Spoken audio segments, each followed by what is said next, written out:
5 বছর কেটে গেছে। সময় অনেক কিছু বদলে দেয়, কিন্তু না পাওয়া ভালোবাসার কষ্টকে কখনোই কমিয়ে দিতে পারে না। ক্রিস হারিয়ে যাওয়ার পর প্রথম প্রথম রুহি প্রতিদিন কাঁদত। বাইকের শব্দ শুনলেই দৌড়ে গিয়ে দরজা খুলত। ভাবতো ক্রিস হয়তো ফিরে এসেছে। রুহির আব্বু আম্মু অনেক বলেছিলেন, সব ভুলে যাও, জীবনটা নতুন করে শুরু করো। রুহিও চেষ্টা করেছে, কাজে নিজেকে ডুবিয়ে দিয়েছে, নিজেকে শক্ত বানিয়েছে, হাসির মুখোশ পড়তে শিখেছে। তবুও রাতের গভীরে একটাই নাম উচ্চারণ করে, ক্রিস। ক্রিস হারানোর আগে সেই রাতে আরেকটা দুর্ঘটনা হয়েছিল। রুহিকে লাশটা দেখানো হয়েছিল। ক্রিসের মতোই উচ্চতা, ক্রিসের মতোই বয়স, কিন্তু কোনো শনাক্তকরণ হয়নি লাশটার। রুহি আজও বিশ্বাস করে ক্রিস মারা যায়নি, কোথাও না কোথাও আছেন। আজকাল আয়নার সামনে দাঁড়িয়ে নিজেকে সে চিনতেই পারে না। রুহি আলতো করে গলায় থাকা সেই ছোট্ট লকেটটা ধরে, যা ক্রিস সেই রাতে নিজের হাতে পরিয়ে দিয়েছিল। চোখ বন্ধ করে ফিসফিসিয়ে বলে, ফিরে আসুন না, আমি যে বড্ড ক্লান্ত। তারপরে আবার চোখ খুলে নিজেকে শক্ত করে। আজ আদালতে তার বড় কেস আছে। জীবন থেমে থাকেনি, তাকেও থামলে চলবে না। রুহি ব্যস্ত মন নিয়ে আদালতের নথিপত্র গোছাচ্ছিল। ঠিক সেই সময় ছোট্ট মুস্কান তার আম্মুর ওড়না ধরে টেনে বলল, আম্মু আম্মু, আজ আমি বাড়িতেই থাকবো, মামা বাড়ি যাব না। রুহি নিচে তাকাতেই মুস্কানের চোখ দুটো ঝলমল করছিল। ওই দুটি চোখই আজ রুহির বেঁচে থাকার সবচেয়ে বড় কারণ। ক্রিস হারিয়ে যাওয়ার ঠিক 1 মাস পর রুহি জানতে পারে তার ভেতরে ক্রিসের একটি অংশ বেড়ে উঠছে, মুস্কান, ক্রিসের রক্ত, ক্রিসের ভালোবাসার শেষ স্মৃতি। যেদিন রুহি ভেঙে পড়েছিল সম্পূর্ণরূপে, মুস্কানই তাকে নতুন করে বাঁচতে শিখিয়েছে। ওর প্রতিটি শ্বাস রুহিকে মনে করিয়ে দেয় ক্রিস এখনও আছে, তাদের মাঝেই আছে। রুহির চোখ দিয়ে নীরবে পানি গড়িয়ে পড়ে। সে হাঁটু কেড়ে বসে মুস্কানের ছোট্ট মুখটা দুটি হাতের মাঝে তুলে নেয়। তুমি আবার কাঁদছো?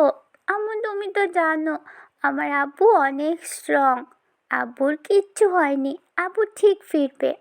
মুস্কান তার ছোট্ট মাথা নাড়িয়ে চোখ তুলে বিশ্বাসের ভরসা দেয়। রুহি বুকের ভেতরে কেমন হালকা ব্যথা অনুভব করলেও মুখে একটা মায়া ভরা হাসি টেনে নেয়। হ্যাঁ আম্মু, তোমার আব্বু আমাদের জন্যই ফিরবে। চলো আজ মামা বাড়ি যাই, কালকে তো ছুটি, কাল সারাদিন আমার সাথে থাকবে, ঠিক আছে? মুস্কান তার মায়ের চোখের পানি নিজের ছোট্ট হাত দিয়ে মুছিয়ে দেয়। তারপরে গলা জড়িয়ে ধরে মৃদু স্বরে বলে, আম্মু, কান্দো না, আমার কষ্ট হয়। রুহি তাকে বুকে চেপে ধরে, চোখের পানি লুকিয়ে ফেলে, কারণ এই ছোট্ট মানুষটার সামনে তার দুর্বল হওয়া চলবে না। মুস্কানই তার শক্তি, মুস্কানই তার ক্রিসের জীবন্ত চিহ্ন। রুহি গাড়ি থামালো কফি শপের ঠিক সামনে। আজ তার একজন ক্লায়েন্টের সাথে জরুরি মিটিং। গাড়ির ভেতর থেকেই ফোনটা কানে ধরে বলল, হ্যালো, আমি পৌঁছে গেছি, আপনি কোথায়? কথা বলতে বলতে দরজা খুলেই গাড়ি থেকে নামলো রুহি। চুলগুলো ঠিক করে এক হাতের ব্যাগের স্ট্র্যাপ টেনে নিল। হঠাৎ ঠিক সামনে দিয়ে একটা বড় দামি গাড়ি এসে থেমে গেল। গাড়ির দরজা আস্তে করে খুলল। সেখান থেকে বেরিয়ে এলো একজন লম্বা চওড়া সুঠাম দেহি মানুষ। চুলগুলো সামান্য এলোমেলো, চোখে কালো সানগ্লাস। ক্রিস আহমেদ সিদ্দিকী। গায়ের গঠন একেবারে যেন সেনা অফিসারদের মতো। তার মুখে এক ধরনের আত্মবিশ্বাসী রহস্যময় বাঁকা হাসি। শার্টের কলারটা ঠিক করতে করতে তার চোখ গেল রুহির দিকে। রুহি ফোনে ক্লায়েন্টের সাথে কথা বলতে বলতে কফি শপের সামনে দাঁড়িয়ে রইল, যেন সেই এক মুহূর্তেই পৃথিবী থেমে গেছে। ক্রিস নেমে একদম নিঃশব্দে রুহিকে অবজার্ভ করতে লাগলো। রুহি ব্যস্ত, ফোনে কথা বলেই হালকা বিরক্ত হয়ে চুলটা ঠিক করছিল।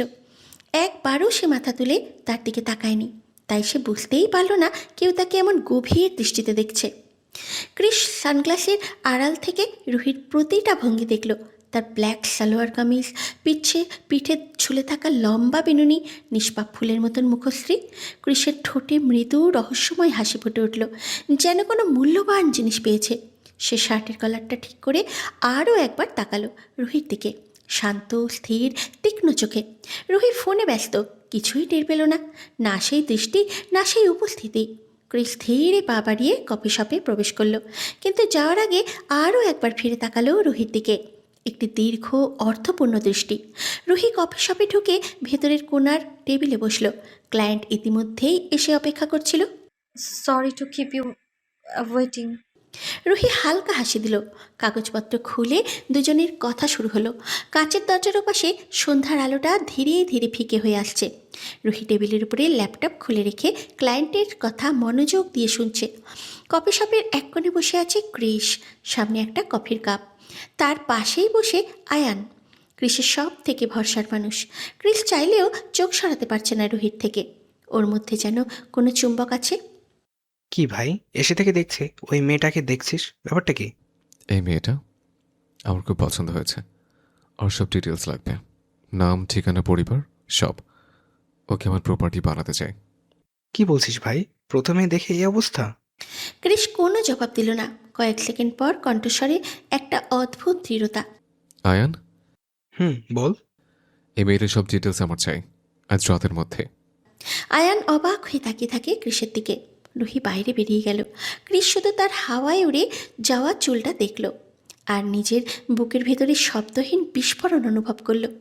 আয়ান ক্রিসের কথা মতো সব খবর জোগাড় করেছে, কিন্তু যখন সে সত্যিটা জানল, তা শুনে তার মাথা ঘুরে যায়। শেষ পর্যন্ত তার বন্ধু এক বাচ্চার মায়ের প্রেমে পড়ে যায়। একটুখানি আশ্চর্য হলেও সত্যি। রাতের নীরবতা ভেঙে আয়ান ক্রিসের বাড়ির ডোরবেল বাজায়। মিনিটের মধ্যেই দরজা খুলে দেয় ক্রিসের ফুফাতো বোন পুষ্প। আয়ান একভাবে পুষ্পর দিকে তাকায়। ছোট্ট মিষ্টি মুখশ্রী পুষ্পর, গায়ের রং সাদা ধপধপে, যেন একটু টোকা লাগলেই লাল হয়ে যাবে। ঠিক এই কারণে আয়ানের ভয় লাগে এই বাড়িতে আসতে। এই মেয়ে নতুন নতুন রূপে হাজির হয়, তাকে যেন ছলনা করে বশ করতে চাইছে। এত রাতে আয়ান ভাই, কিছু হয়েছে? আয়ানের ধ্যান ভাঙে একটু, ধীরভাবে বলল, হ্যাঁ, আজকে আমি ক্রিসের সঙ্গে থাকবো। ও কোথায়? ক্রিস ভাই তো নিজের রুমে, আজ খেতেও নামেননি। আচ্ছা।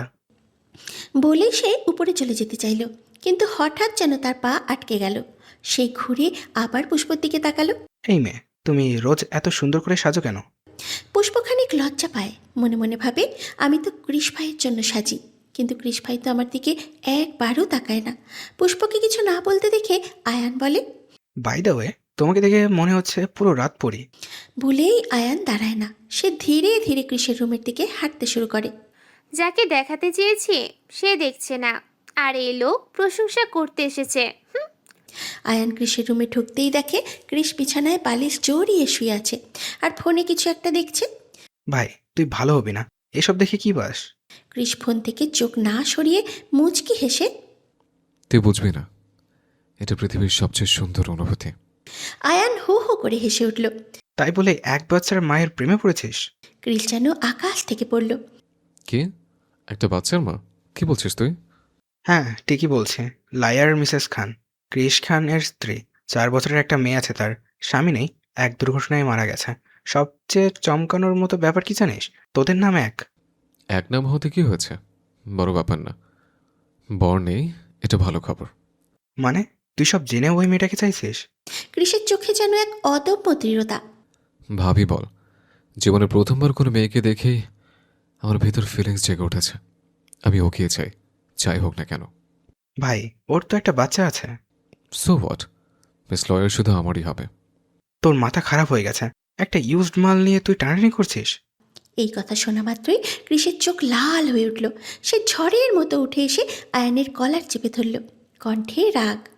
চুপ, আর কোনোদিন ওকে বাজে নামে ডাকবি না। ও যেমনই হোক, আমি ওকে নিজের করব। ওর অতীত যাই হোক, আমার কাছেও নির্ভুল, পবিত্র। সকাল 10টা বাজছে।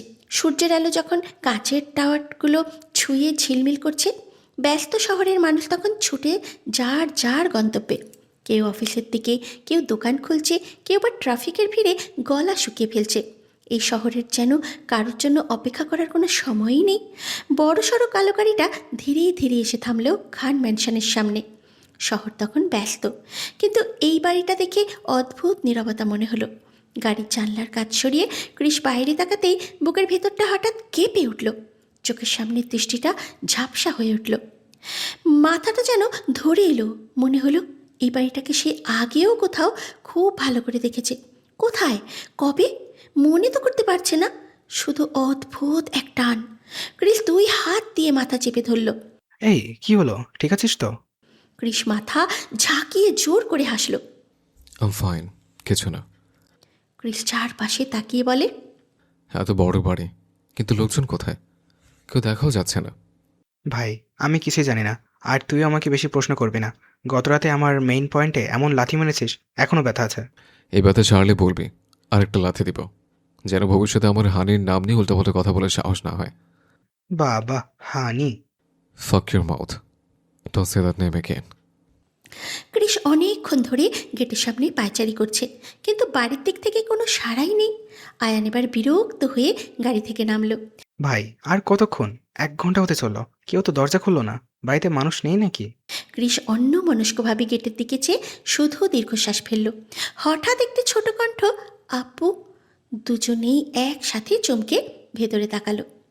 একটা ছোট্ট মেয়ে, চুলে 2টি পাফ, হাতে গোলাপি রঙের ছোট্ট একটা বল, গেটের উপরে দাঁড়িয়ে হাসছে মুস্কান।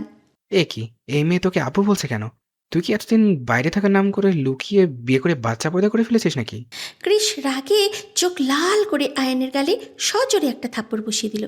শালা, আমি পুরো ভার্জিন, মুখ বন্ধ রাখ। আয়ান ভয়ে হাত গাল চেপে নীরব হয়ে দাঁড়িয়ে থাকে।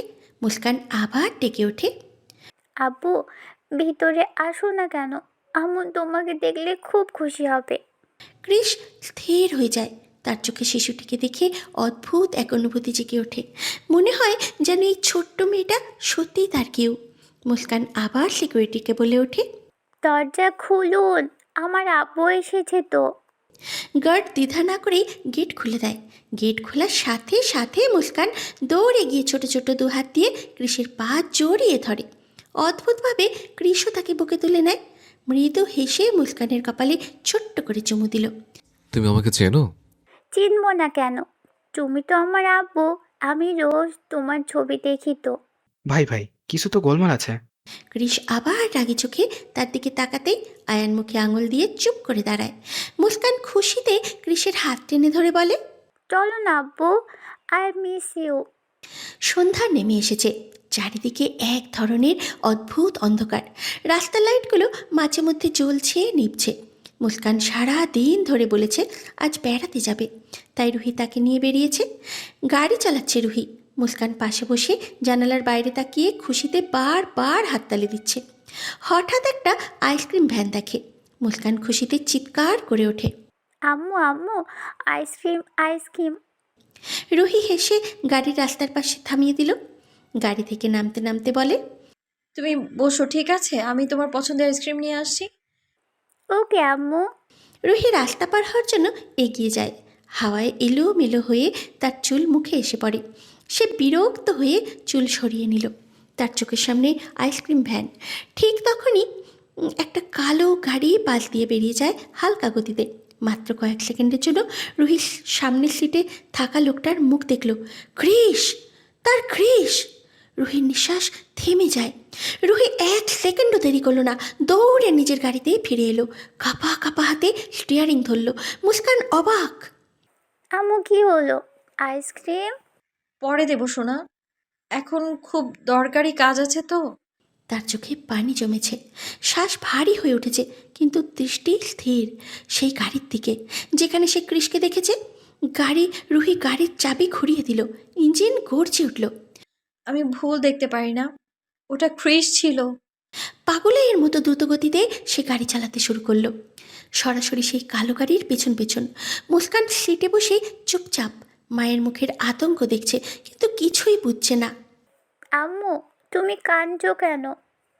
কিছু না সোনা, তোমার আব্বু। আর কথা না শেষ করেই তার চোখ আবার সেই গাড়ির লাল ব্রেক লাইটে আটকে যায়। কিছু মিনিট পর কালো গাড়িটা এসে থামলো এক বিশাল রাজকীয় বাড়ির সামনে। রুহি ব্রেক চাপলো। গাড়িটা থেমে গেল সামান্য দূরে। চোখের সামনে ক্রিস দরজা খুলে নেমে এলো। রুহির চোখ ভিজে উঠল, যেন পুরো পৃথিবীটা থেমে গেল এক মুহূর্তে। তার পাশে আয়ানও নামলো। দুজনেই বাড়ির ভিতরে ঢুকে গেল কোনো কথা ছাড়াই। রুহি দরজা খুলে নামতে গিয়েও স্থির হয়ে গেল। তার পা সামনে এগোতে পারছে না। ভয়, আকাঙ্ক্ষা, বিশ্বাস একসাথে তাকে থামিয়ে দিল। তার শ্বাস ভারী, হাত কাঁপছে। অবশেষে সে ব্যাগ থেকে ফোন বের করলো, দ্রুত একটা নাম্বার ডায়াল করলো। হ্যালো স্যার, আমি রুহি বলছি। আমি একটা বাড়ির ঠিকানা পাঠাচ্ছি, আপনি কি প্লিজ এবারে মালিক আর সদস্যদের সব ডিটেলস আমায় দিতে পারবেন? ওই পাশে কেউ কিছু বলল। Okay sir, thank you so much. কাল পেলেই হবে, রাখছি। ফোনটা নামিয়ে চোখ বন্ধ করে গভীর নিঃশ্বাস নেয় রুহি। এখনও তার বুক থকথক করছে। রাতভর চোখে ঘুম আসেনি রুহির। কৃষকে সামনে দেখার পর থেকে তার বুকের ভিতরে কাঁপছে। মুস্কান তখনও ঘুমোচ্ছে। রুহির নিঃশব্দে বেরিয়ে এলো ড্রয়িং রুমে। কিছুক্ষণ পর ডোরবেল বেজে উঠল। দরজা খুলতেই দেখা গেল সামনে দাঁড়িয়ে একজন পুলিশ অফিসার। শুট পরা, মুখে গম্ভীর ভাব। তিনি সেই ব্যক্তি যাকে রুহি গতরাতে ফোন করেছিল। গুড মর্নিং রুহি, আপনার বলা ঠিকানার তথ্য আমি বের করেছি। রুহি থম মেরে দাঁড়িয়ে গেল। তার হাত কাঁপতে লাগলো অজান্তেই। প্লিজ বসুন। ইন্সপেক্টর ফাইল খুলে পড়তে শুরু করলেন। যাকে আপনি ত্রিশকান ভাবছেন, তিনি ত্রিশ আহমেদ সিদ্দিকী। বিদেশে ছিলেন, কয়েক মাস আগে ফিরেছেন। তার বাবা মা দুজনেই মারা গেছেন। তাকে বড় করেছেন তার ফুফু। রুহির নিঃশ্বাস আটকে গেল। ইন্সপেক্টর আরও বললেন, ওই বাড়িটি তার ফুফুর নয়, তবে ত্রিশের ফুফু ফুফা আর তাদের একমাত্র মেয়ে সবাই একসাথে থাকেন। রুহি নির্বাক হয়ে শোনে। চোখের পাতা পর্যন্ত পড়ছে না। কিন্তু যদি তিনি আলাদা মানুষ হন, তাহলে আমার ক্রিসের মতো একেবারে হুবহু দেখতে কি করে হলো? তার কণ্ঠে কষ্ট, সন্দেহ, আশা সব মিশে আছে। ইন্সপেক্টর একটা দীর্ঘশ্বাস ফেললেন। এটা সত্যিই অবাক করার বিষয়, কিন্তু তার পরিচয়পত্র, রেকর্ড সবই বলছে তিনি ত্রিশ আহমেদ সিদ্দিকী। আর যদি তিনি আপনার স্বামী হতেন, তাহলে কি এতদিন পর তিনি আপনার কাছে ফিরতেন না? রুহি মাথা নিচু করল। চোখের কোণ ভিজে উঠল। হয়তো হয়তো তিনি সত্যি আমার ক্রিস নন। ইন্সপেক্টর চুপ করে তার মুখের দিকে তাকিয়ে রইলেন। আমার দেওয়া তথ্য পুরোপুরি সঠিক, এবং আমার মনে হয় কোনো ভুল বোঝাবুঝি না তৈরি করাই ভালো। রুহি ধীরে মাথা নাড়ল, কিন্তু হৃদয়ের ভিতরে হাজারটা প্রশ্ন এখনও জ্বলছে। ধন্যবাদ স্যার, আমাকে এত বড় সত্যটা জানানোর জন্য। ইন্সপেক্টর সম্মানের সঙ্গে মাথা নত করে চলে গেলেন। দরজা বন্ধ করে রুহি সোফায় বসে পড়ল। দুই চোখ বেয়ে পানি পড়তে লাগলো। তার হৃদয় চিৎকার করে বলছে, ওই মানুষটা আমার ক্রিস। কিন্তু প্রমাণ, পরিচয় সবই বলছে তিনি অন্য কেউ। রুহি চোখ বন্ধ করে ফিসফিস করল, ক্রিস কোথায় আপনি? রুহি ওয়াশরুম থেকে বের হয়ে মুখ মুছতে মুছতে চোখ তুলে বিছানার দিকে তাকালো। ফাঁকা বিছানা, মুস্কান কোথাও নেই। রুহি প্রথমে ভাবে হয়তো রান্নাঘরে গেছে, কিন্তু আশঙ্কা বুকের ভিতরের কাঁপুনি ধরায়। রুহি ডাকতে শুরু করে, মুস্কান, মুস্কান কোথায় গেলে সোনা? কোনো উত্তর নেই। রুম থেকে বেরিয়ে রুহি পুরো বাড়ি তন্ন তন্ন করে খোঁজে। ডাইনিং, স্টাডি, ব্যালকনি, এমনকি সোফার পিছনেও। মুস্কান কোথাও নেই। রুহির নিঃশ্বাস দ্রুততর হতে থাকে। হাত পা কাঁপতে শুরু করলো। না না, এভাবে হঠাৎ কোথায় যাবে মেয়েটা? সে দৌড়ে নিচে নেমে গেল মেইন গেটের কাছে দাঁড়ানো সিকিউরিটি গার্ডের দিকে। আঙ্কেল, মুস্কানকে দেখেছেন? কোথায় গেল আমার মেয়েটা? মুস্কান তো একটু আগেই বাইরে গেছেন। কার সাথে গেল? এক ভদ্রলোকের সাথে। কালো রঙের বড় গাড়ি মনে হলো। মুস্কান চিনত তাকে। রুহির কান শোনা বন্ধ হয়ে গেল। হঠাৎই তার মাথা ভারী হয়ে উঠল। কালো গাড়ি, তার বুক ভেঙেই যাওয়ার মতো বেদনা আর ভয় একসাথে আঘাত করলো। সে আর কিচ্ছু জিজ্ঞাসা না করে গেটের বাইরে ছুটে গেল। নির্বাক কান্না চোখে ভেসে উঠছে। রাস্তার উপরে চোখের সামনে সব ঝাপসা হয়ে যাচ্ছে, কিন্তু খুঁজতে থামছে না। মুস্কান সোনা আমার, কোথায় তুই? দৌড়াতে দৌড়াতে পাগলের মতো চারিদিকে তাকিয়ে হঠাৎ একটা গাড়ি এসে তার সামনে দাঁড়ালো। ব্রেকের শব্দে রোহিত থমকে যায়। চোখ বড় হয়ে গেল। তার দিকেই মুখ করে গাড়ির দরজা ধীরে ধীরে খুলে গেল। গাড়ি থামার শব্দে চারপাশের লোকজন এক মুহূর্ত তাকিয়ে ফের ব্যস্ত হয়ে পড়ে। বড় শহর, কাউকে দেখার সময় কারও নেই, কিন্তু রোহিত চোখ আটকে আছে শুধু একজনের উপরে। গাড়ির দরজা খুলে ধীরে ধীরে নামে ক্রিস। কালো শার্টের উপরে 2 বোতাম খোলা। সে একটু মাথা ঝাঁকায়। আলো ছায়ায় তার বুকের পেশিগুলো ঝলকে ওঠে। চুল ঠিক করতে করতে এগিয়ে এসে হালকা বাকি হাসিয়ে ফেলে ক্রিস। কেমন আছে হানি? চলো গাড়িতে বসো, একটু বিয়ে করবো আর কি। রুহির গলা শুকিয়ে যায়। একই মানুষ, একই ভয়েস, একই স্টাইল, কি করে আলাদা হতে পারে? এক মুহূর্তের জন্য বুকটা কেঁপে ওঠে, কিন্তু সাথে সাথেই পুলিশের কথা মনে পড়ে যায়। রুহি মনে মনে ভাবে, একে দেখে দুর্বল হোস না রুহি, এই লোকটা আসলে কৃষ না। চোখ সরু করে দৃঢ় গলায় রুহি বলে, মানে কি? আমি আপনাকে কেন বিয়ে করব? সে ঘুরে হাঁটতে শুরু করে, কিন্তু কৃষ শান্ত ভঙ্গিতে গিয়ে সে তার কবজি শক্ত করে ধরে, ঝট করে ঘুরিয়ে আনে নিজের দিকে। সেই মুহূর্তে দুজনের বুক ঠেকে যায়, দমের তীব্রতা ছুঁয়ে যায় একে অপরকে। আরে শুধু বিয়ে না, হালকা করে বাসরও করব। রুহি শিউরে ওঠে, চোখে বিদ্যুতের মতো রাগ। দেখুন, কৃষ এক চুলও নড়ে না, বরং রুহির কোমরে হাত দিয়ে কাছে টেনে নেয়, ঘুরিয়ে গাড়ির দিকে নিতে নিতে বলে, নটি, হ্যাঁ, সব দেখবো বিয়ের পর। আমি আপনাকে বিয়ে করব না, কখনোই না। তুই করবি না? তোর 14 কিছু করবে। কথা শেষ না হতেই সে রুহির কোমর ধরে এক ধাক্কায় গাড়ির ভিতরে ফেলে বসায়, দরজা ধাক্কা দিয়ে বন্ধ করে। রুহি শ্বাস নেবার আগেই শুনতে পায় চকলেটের মোড়ক ছিঁড়ে ফেলার শব্দ। পিছনে তাকিয়ে রুহি চমকে ওঠে। মুস্কান আরামে বসে আছে, পা দোলাতে দোলাতে চকলেট খাচ্ছে। তার পাশেই একজন বসে আছে, আয়ান, মুখে দুষ্টু হাসি নিয়ে। মুস্কান চওড়া হাসি দিয়ে দিয়ে বলে, আম্মু, আব্বুকে তাড়াতাড়ি বিয়ে করো, আমি খুব এক্সাইটেড। ব্যস্ত শহরের ভিড়, হর্নের শব্দ, মানুষের দৌড়ে চারিদিক সরগরম। সূর্যের আলো কাঁচ ভেদ করে গাড়ির ভেতরে পড়ছে। আলো পড়তেই রুহির মুখটা আরও ভরসা, আরও তীক্ষ্ণ মনে হয়। রুহি সিটে সোজা হয়ে বসে আছে, চোখে স্পষ্ট অস্বস্তি। ক্রিস ধীরে ধীরে রেজিস্ট্রি পেপার আর কলমটা রুহির সামনে বাড়িয়ে দেয় এবং শান্ত অথচ শক্ত কণ্ঠে বলে, সাইন করো। রুহির বুক ধুকপুক করছে, কণ্ঠটা কেঁপে যায়। আমি আপনাকে বিয়ে করব না। রুহির মুখের প্রতিটি শব্দ যেন ছুরি হয়ে কৃষের হৃদয়ে আঘাত করল, কিন্তু তাকে ভাঙতে পারল না। কৃষ ঠোঁটে সামান্য বাঁকা হাসি তোলে, রুহির দিকে আরও একটু এগিয়ে আসে। রুহির সিটের সাথে নিজের শরীর প্রায় ছুঁই ছুঁই। ওদিকে পিছনের সিটে আয়ান তাকিয়ে আছে সন্দেহের চোখে। কৃষের এই অতিরিক্ত ঘনিষ্ঠতা দেখে তার মনে হচ্ছে কৃষ কিছু একটা করবে। হঠাৎ সে ঝট করে মুস্কানের চোখ দুই হাত দিয়ে চেপে ধরে। ভদ্রলোক, ছাড়ো, আমি আম্মু আব্বুর রোমান্টিক দেখবো। এ তো পুরোপুরি ক্রিসের ডিএনএ প্রমাণ দিচ্ছে। তবে কি? গাড়ির ভিতরের উত্তেজনা শ্বাসরুদ্ধকর হয়ে উঠেছে। রুহির চোখে রাগ আর ভয়ের মিশ্রণ, তবুও সেই চোখে একটা লুকানো টান আছে যা সে নিজেই অস্বীকার করতে পারছে না। কারণ সামনের মানুষটাকে তার বারবার নিজের কৃষ মনে হচ্ছে। কৃষ আরও একটু ঝুঁকে আসে, দুজনের মাঝে দূরত্ব আর নেই বললেই চলে। এরকমভাবে তো তার ক্রিস তাকে দেখতো না। এই দৃষ্টি সে ভুলতে পারেনি। এই দৃষ্টি সে খুব ভালো করেই চেনে। সাইন করো বাটারফ্লাই, ফাস্ট।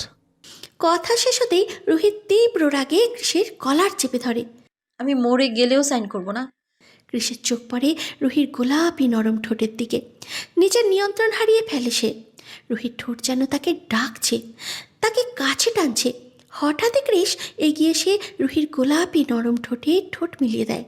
রুহির চোখ মুহূর্তেই বড় হয়ে যায়, তারপরে ধীরে ধীরে বন্ধ হয়ে আসে। এই ছোঁয়া তার কাছে সেই পুরনো ছোঁয়ার মতো লাগে। সে যুদ্ধে হেরে যায় নিজের অনুভূতির কাছে। পিছনে আয়ান চোখ বড় বড় করে তাকিয়ে মুস্কানের চোখ জোরে চেপে ধরে, কিন্তু মুস্কান ছটফট করে চিৎকার করতে থাকে। ছাড়ো, ছাড়ো আমায়। রুহি এখনও কৃষের জোর করে চাপিয়ে দেওয়া চুমুর ধাক্কায় নিঃশ্বাস ফেলছিল, কিন্তু কৃষ যখন পুরোপুরি তার ঠোঁটের উপরে আধিপত্য বিস্তার করতে শুরু করলো, ঠিক তখনই রুহি হুঁশ ফিরে আসে। তার চোখ হঠাৎ বড় হয়ে ওঠে। সে পুরো শক্তি দিয়ে কৃষকে ধাক্কা মেরে সরিয়ে দেয়। ধাক্কার সাথে সাথে কৃষ সিটে ঠেস খেয়ে বসে যায়।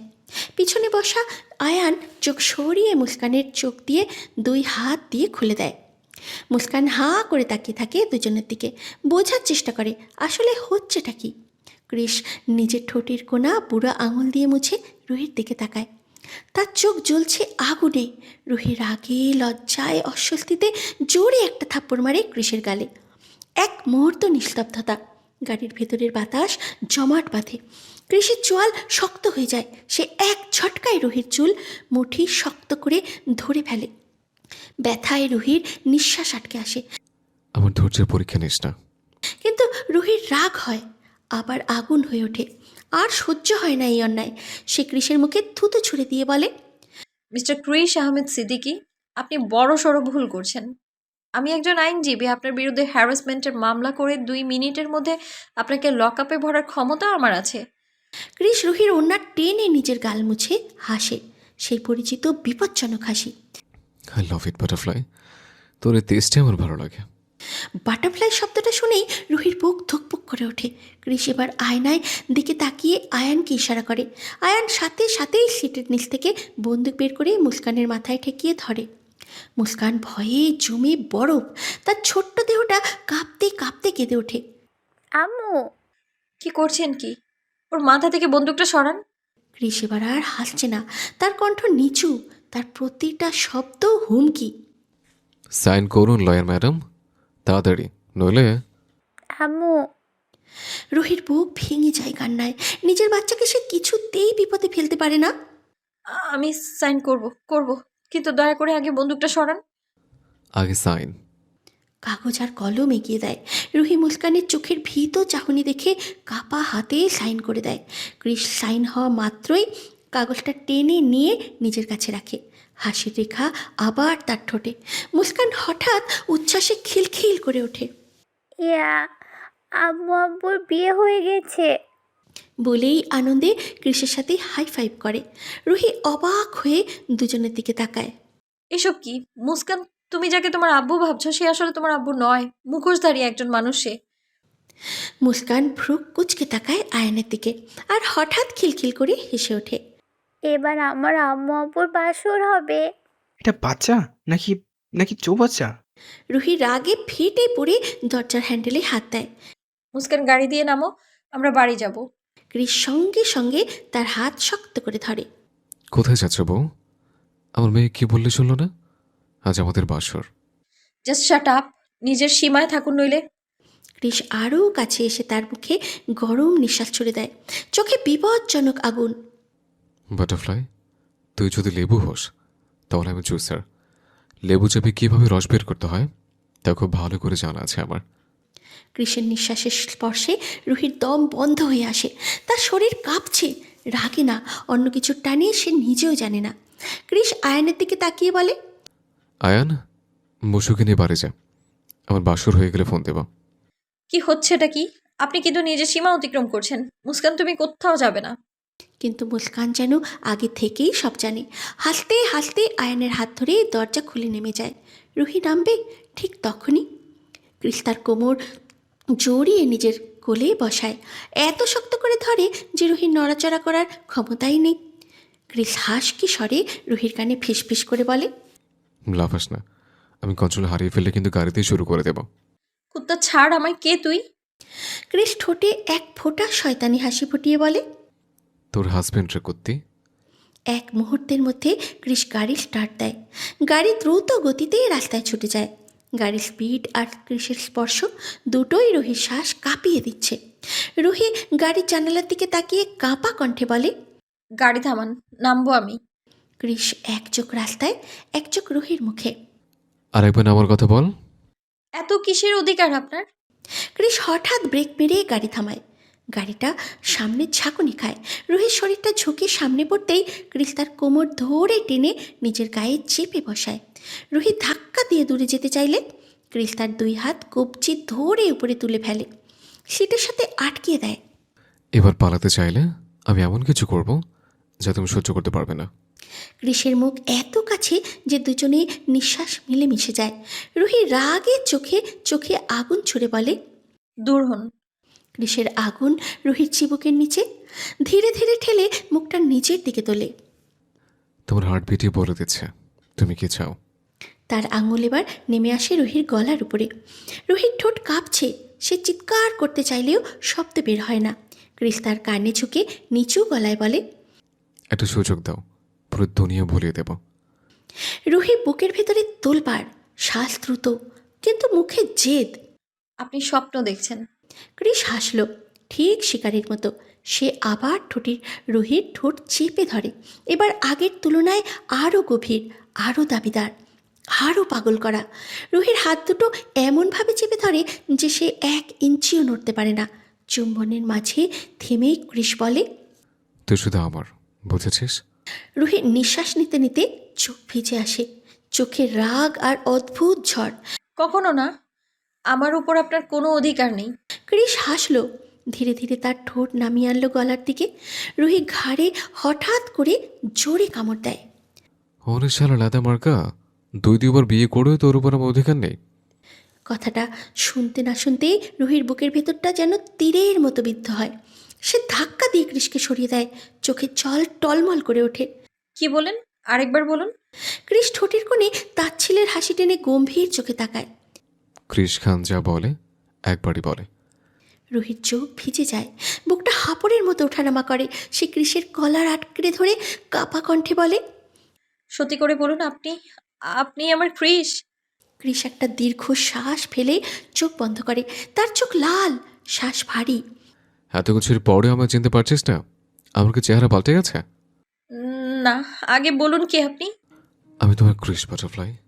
এক মুহূর্তে রুহির সব কিছু থমকে যায়, তার বুক ওঠানামা করে। চোখের কোণে জল জমে থাকা এবার গড়িয়ে পড়ে জলগুলো। কৃষ রুহিকে 2 হাতে শক্ত করে চাপটে ধরে। 4 বছর, 4টা বছর আমি নিজেকে চিনতে পারিনি। আমি কে ছিলাম কি ছিলাম কিছুই মনে ছিল না। অন্ধকার, অন্য পরিচয় নিয়ে বেঁচেছিলাম। কিন্তু ভেতরে ভেতরে সবসময় মনে হতো আমার কিছু একটা নেই। যেদিন সব মনে পড়লো সেদিনও তোর কাছে আসতে পারিনি বাটারফ্লাই। কেন আসেননি জানেন? আমি প্রতিদিন অপেক্ষা করেছি, প্রতিটা রাত জেগে শুধু আপনার জন্যে। আর আজ যখন ফিরে এসেছেন, এত নাটক কেন? কৃষ রুহির কপালে কপাল ঠেকিয়ে ফিসফিস করে, সব বলবো, কিন্তু আগে 5 বছরের হিসাব নিতে দে। আজকে আমি তোকে আমার ভালোবাসে পিছিয়ে মারবো। যতক্ষণ তুই অজ্ঞান হবে ততক্ষণ তোকে আমার আদর চলবে বাটারফ্লাই।